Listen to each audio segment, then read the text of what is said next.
Greetings, everyone. I'm Mark Rosenbaum, and I, along with my co-authors, Anthony Wong and Jake Ming, introduce a brand new concept to the marketing discipline, Servicescape knockoffs. Look at pictures of these actual places. You'll see KFC, Walt Disney, Starbucks, or will you? There's something not exactly right with these places. Indeed, these are Servicescape knockoffs. To date, the marketing discipline has looked at counterfeits. We understand why people buy counterfeit handbags and products and other goods, but we don't know why consumers go to fake places. Until now. Before we proceed further in this article, we want to define the term counterfeit versus knockoff. A counterfeit is an actual, exact, unauthorized version of a product, while a knockoff is more of a look-alike. There's something not exactly right. So when we talk about Servicescape places, we're talking about Servicescape knockoffs. They don't look exactly like the authentic, but they're close. Therefore, the goal of this article is to introduce the concept of the Servicescape knockoff to the marketing discipline.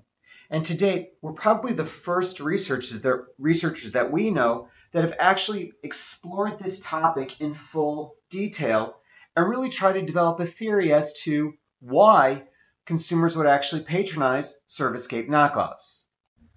Now, if we look at the Servicescape knockoff, we know that Servicescape knockoffs actually devalue a brand equity.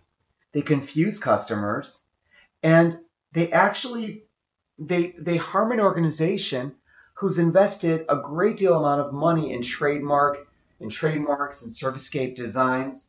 So essentially what we have primarily in China is that we have organizations knocking off key retailers such as KFC, McDonald's, Walt Disney, Starbucks, and so forth, and taking the best Servicescape elements and making them their own.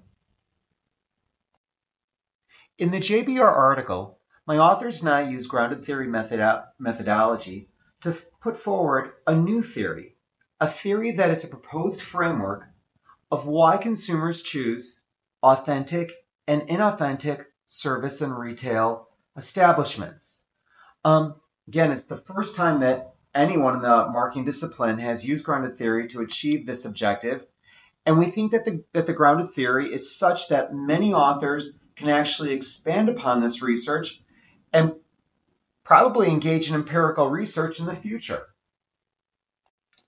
If we look at the marketplace right now, and we ask the question, what is the impact of Servicescape knockoffs on innovation? Well, right now, we say that the marketplace is in détente because the original brands like Starbucks and McDonald's and so forth are located in the first-tier cities. These include the major capital cities of China, such as Beijing, Shanghai, Hong Kong, Macau, and so forth, while the imitators typically are in the second and third tier cities. So, believe it or not, right now, the fakes aren't copying with the real.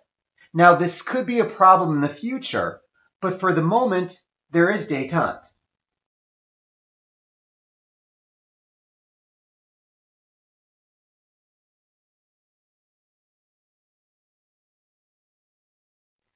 In terms of managerial implications, we really show that authentic organizations can fight the Servicescape knockoffs by emphasizing food safety, the commitment to quality, and we know that Chinese consumers are basically willing to pay price premiums for safe foods.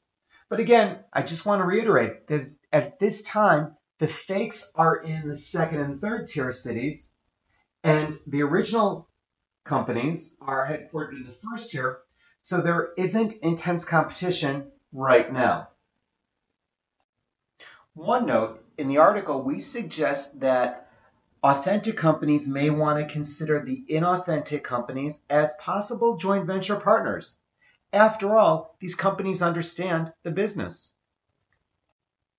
Overall, we hope you enjoy our article, Servicescape knockoffs. It's a brand new idea, and we look forward to many, many articles developing upon this concept. Enjoy. Bye.